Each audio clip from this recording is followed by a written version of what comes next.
Hello కానమూకు కథావచనం మోహనవచనం పరిజ్ఞాన హితభాండం నిత్య చదువరి శ్రోతలకు ఆహ్వానం నమస్కారం.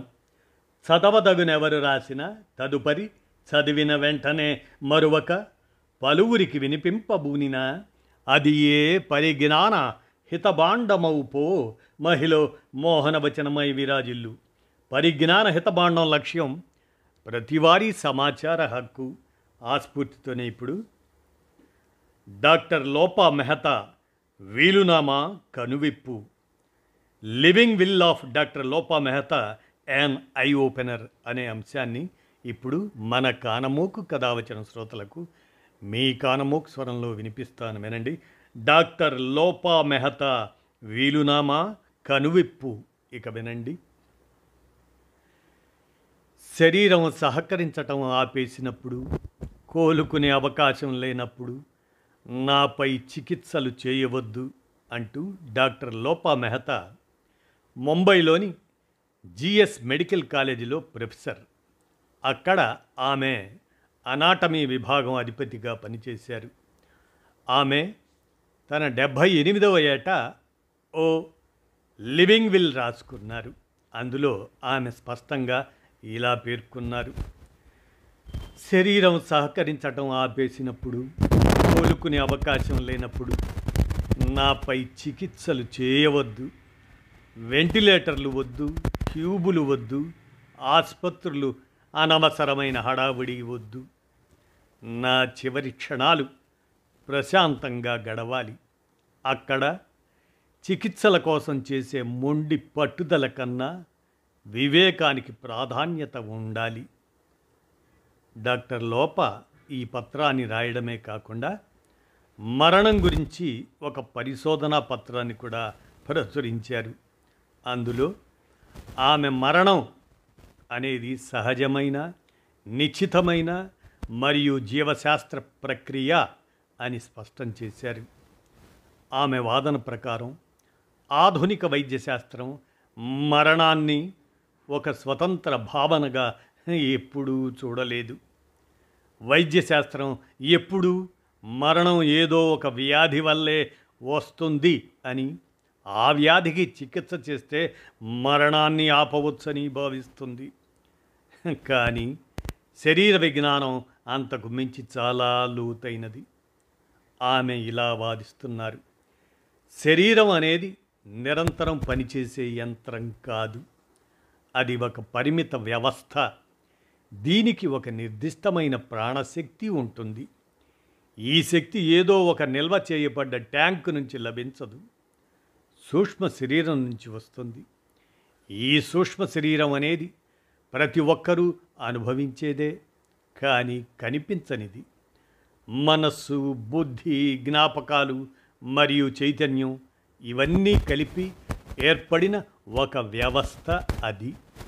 ఈ సూక్ష్మ శరీరం ప్రాణశక్తికి ఒక ప్రవేశ ద్వారం లాంటిది. ఈ శక్తి మొత్తం దేహంలో విస్తరించి శరీరాన్ని సజీవంగా ఉంచుతుంది. గుండె కొట్టుకోవడం, జీర్ణక్రియ, ఆలోచన శక్తి ఇవన్నీ దాని ఆధారంపైనే నడుస్తాయి. కానీ ఈ శక్తి అపరిమితం కాదు. ప్రతి శరీరంలో దీనికి ఒక నిర్దిష్ట పరిమాణం ఉంటుంది. ఒక యంత్రంలో అమర్చిన ఫిక్స్డ్ బ్యాటరీలాగా దాన్ని పెంచలేము, తగ్గించలేము. మరి రాముడు ఎంత తాళం వేశాడో బొమ్మ అంతే ఆట ఆడుతుంది అన్నట్లుగా డాక్టర్ లోపా రాశారు. ఈ విధంగా శరీరంలోని ఈ శక్తి అయిపోయినప్పుడు సూక్ష్మ శరీరం దేహం నుంచి వేరు అవుతుంది. ఆ క్షణమే దేహం కదలకుండా అవుతుంది.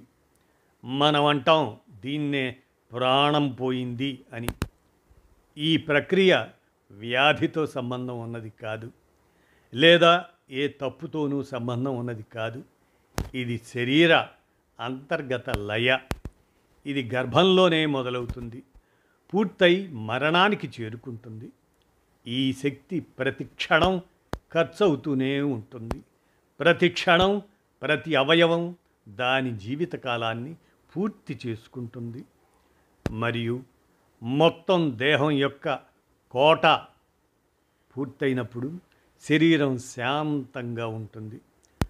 మరణం యొక్క క్షణం గడియారంతో కొలిచేది కాదు, అది ఒక జీవశాస్త్ర సమయం. ఇది ప్రతి ఒక్కరికి వేరువేరుగా ఒక్కొక్కలా ఉంటుంది. కొందరి జీవితం 35 ఏళ్ళలో పూర్తవుతుంది, మరికొందరిది 90 ఏళ్లలో. కానీ ఇద్దరు తమ పూర్తి ప్రయాణాన్ని పూర్తి చేస్తారు. మనం దాన్ని ఒక ఓటమిగా లేదా బలవంతంగా భావించకపోతే ఎవరూ అసంపూర్ణంగా చనిపోరు. డాక్టర్ లోపా ప్రకారం ఆధునిక వైద్యశాస్త్రం మరణాన్ని నివారించడానికి మొండి పట్టుదల పట్టినప్పుడు కేవలం రోగి శరీరం మాత్రమే కాదు, మొత్తం కుటుంబం అలసిపోతుంది.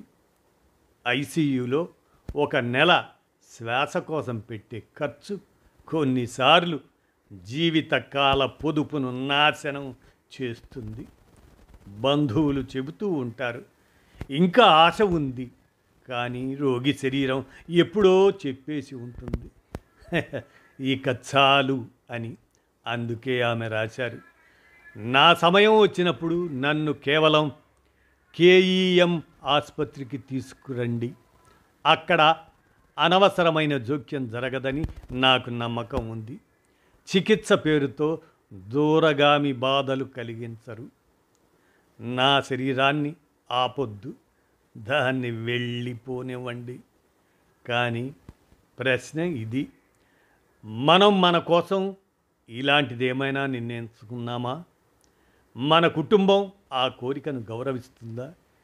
మరియు గౌరవించిన వారికి సమాజంలో గౌరవం లభిస్తుందా? మన ఆసుపత్రుల్లో ఇలాంటి కోరికకు గౌరవం ఉందా, లేక ఇంకా ప్రతి శ్వాస మీద బిల్లు అవుతుందా? మరియు ప్రతి మరణం మీద ఆరోపణలు ఉంటాయా? ఇది అంత సులభం కాదు. తర్కం మరియు భావోద్వేగాల మధ్య సమతుల్యత సాధించటం బహుశా అత్యంత కష్టమైన పని. మరణాన్ని మనం ప్రశాంతమైన, నిర్ణీతమైన మరియు శరీర అంతర్గత గతి నుంచి వచ్చిన ప్రక్రియగా చూడటం నేర్చుకుంటే బహుశా మరణం భయం తగ్గుతుంది మరియు డాక్టర్ల నుండి ఆశించేవి మరింత వాస్తవికంగా ఉంటాయి. నా అభిప్రాయంలో మరణంతో పోరాడటం ఆపివేయాలి మరియు దానికంటే ముందు జీవించటానికి సిద్ధం కావాలి. మరియు ఆ క్షణం వచ్చినప్పుడు ప్రశాంతంగా, గౌరవంగా దాన్ని ఎదుర్కోవాలి. బుద్ధుని మాటల్లో మరణం అంటే జీవిత ప్రయాణంలో తర్వాతి దశ.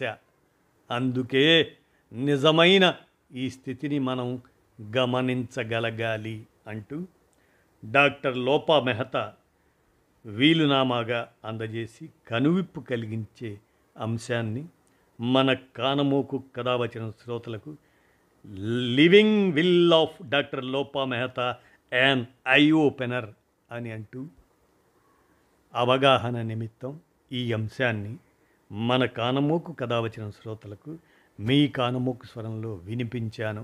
విన్నారుగా, ధన్యవాదాలు.